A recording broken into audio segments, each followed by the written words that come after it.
Why the Cross by Father Edward Leen, Part 1, The Tree of Death, Chapter 4, Second Reading. Jesus was a man of joy as well as a man of sorrows.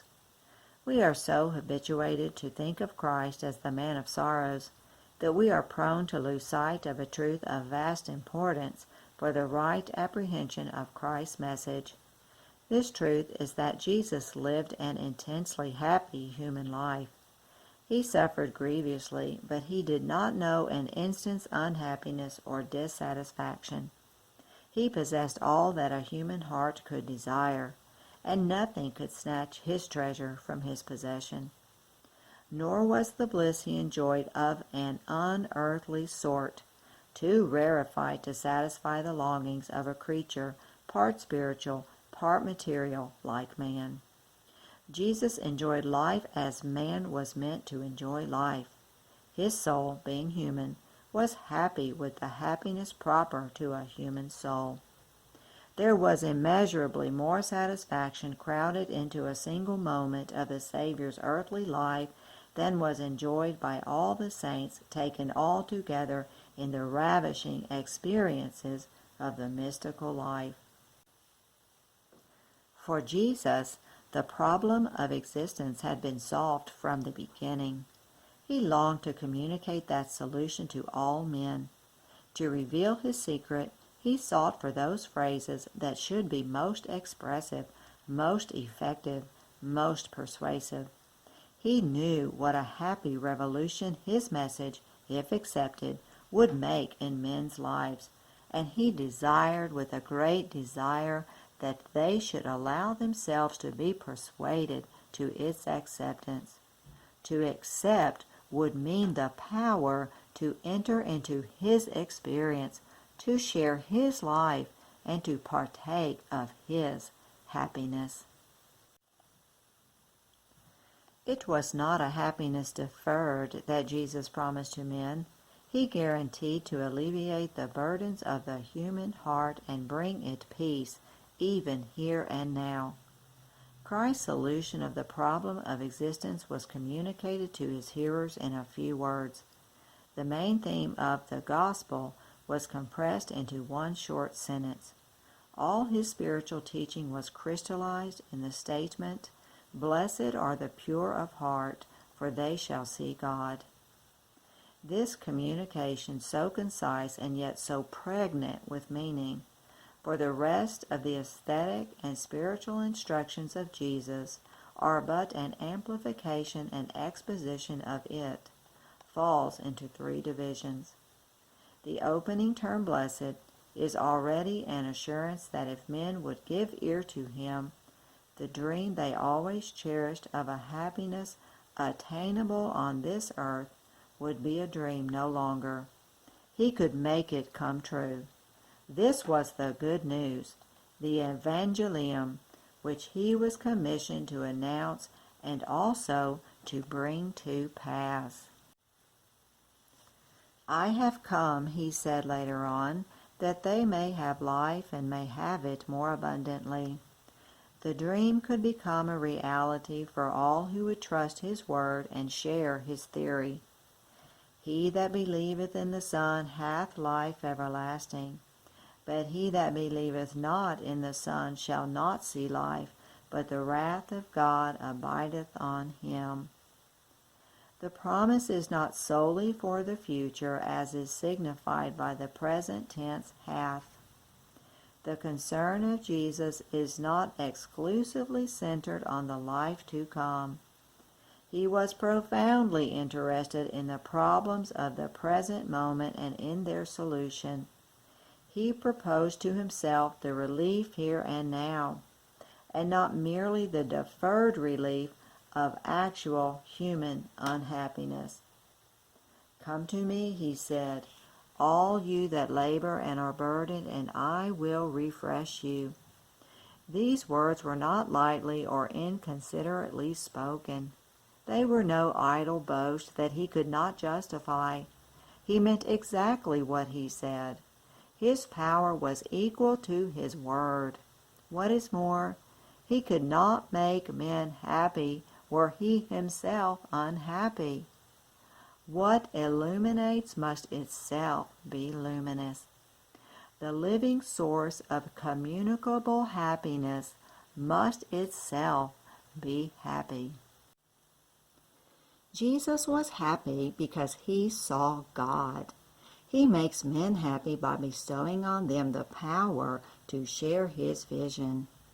In what consists this beatitude that Jesus enjoyed and that he came to share with men? The third part of that statement, which I have called a compendium of the gospel, sets it forth in outline. Bliss springs from the vision of God. Blessed are the pure of heart, for they shall see God. Jesus is happy without ceasing because he enjoys the vision of God unceasingly. He will make man happy by making that vision possible for him in turn. Man's own experiments at happiness had failed. He had sought contentment in the resources of his own nature, in the free play of his own powers, and in the exploitation of creatures, and his search had proved vain. He had dug himself fountains in the earth, and having drunk at them, found his thirst not slaked, but become more violent. The disillusionment of humanity finds utterance in the words of the Samaritan woman by Jacob's well. "Sir," she said to Jesus, "give me this water, that I may not thirst, nor come hither to draw." Jesus has the power and the will to dispense men from this wearisome return to the waters, that is, the pleasures of earth, which ever fail to satisfy. He can replace them by those which do allay the thirst of the soul and satisfy all its cravings. Whosoever drinketh of this water, that is, earthly satisfactions, shall thirst again. But he that shall drink of the water that I will give him shall not thirst forever. But the water that I will give him shall become in him a fountain of water, springing up into life everlasting. God is the source of all reality. He must therefore be the source of happiness. Happiness exists as in its native abode only in him. It can be found only in him. It can be derived only from him. To seek it elsewhere is to embark on an adventure doomed to failure. The mission of Jesus on earth was to guide men to the living waters of the divinity, ever gushing up in streams that satisfy all desire. To see God is to drink at these sources. The term see poorly conveys all that is enjoyed by the soul when God is revealed to its gaze. The word see expresses primarily an act of the bodily faculty of vision. By analogy, it is employed to describe an act of the intellect. What is contemplated by the bodily eye, if beautiful, gives pleasure but remains external to the beholder. The artistic masterpiece, picture or statue, does not become the possession of the person who looks upon it, no matter how appreciative and discerning may be his contemplation. In a similar way, what the mind sees or grasps does not become the property of the mind unless in a purely ideal way. The word grasp, as applied to the act of intellect in knowing the object of thought presented to it, is clearly metaphorical. But in the vision of God, made possible for men by Jesus, things are wholly otherwise. To see God means literally to have or to possess God. It implies the power to enter into and make our own those infinite resources of life and happiness which are in God, or rather, which are God. We can enter into them, needless to state, only in that limited measure which is permitted us by our condition as finite creatures. Man can be made happy not by things but by life. Mere existence cannot give him beatitude. He becomes happy when existence is transformed into veritable life by being brought into contact with life itself. Without the Savior, man would exist, but he would not live. Hence, Jesus states that the purpose of his coming is that man might have life, and have it in ever-increasing measure. Life expresses itself in appropriate activity. Satisfaction or delectation is the result of the normal play of every vital faculty exercised on an object that fully extends the powers of that faculty without, however, unduly taxing them. In fact, pleasure follows in the wake of every sensation, and in like manner also of every process of reasoning or play of thought, and the more pleasurable activity is that which is most perfect, and the most perfect activity is that of the man who is in a normal state when the activity is brought to bear upon the noblest object that can come before it. Perfect beatitude is the concomitant of the output of supreme spiritual energy. The most perfect activity is the expression of the most perfect life. God is infinitely happy because he has the experience of infinite life. Jesus, by giving us access to the vision of God, introduces us to the divine life and empowers us to share in the vital experience of God himself. That is what is implied in the words, "As many as received him, he gave them power to be made the sons of God." To see God perfectly, and in consequence to possess him perfectly, does not belong to the condition of the life on earth. Yet it is something not wholly deferred until the abyss of death has been traversed. While in the body, the soul can gaze upon God only through a glass darkly. We see now through a glass in a dark manner.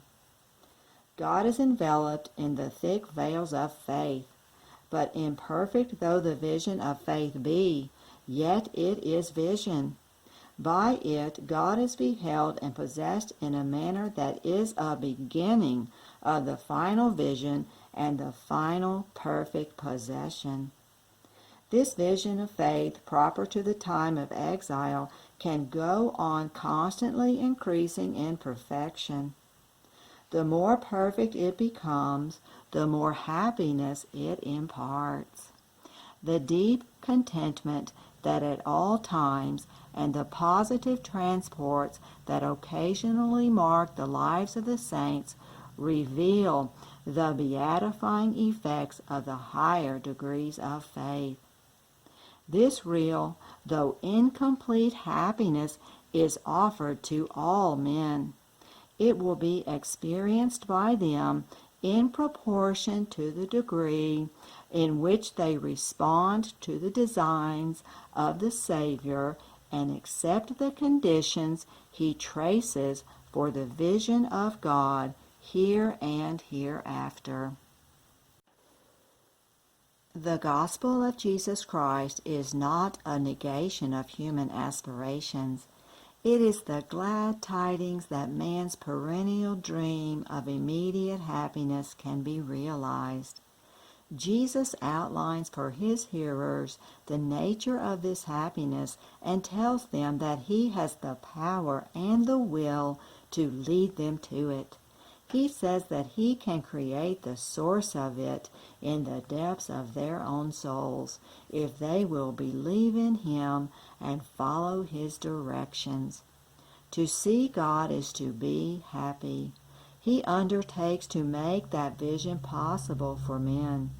If they consent to tread the path of life he traces for them.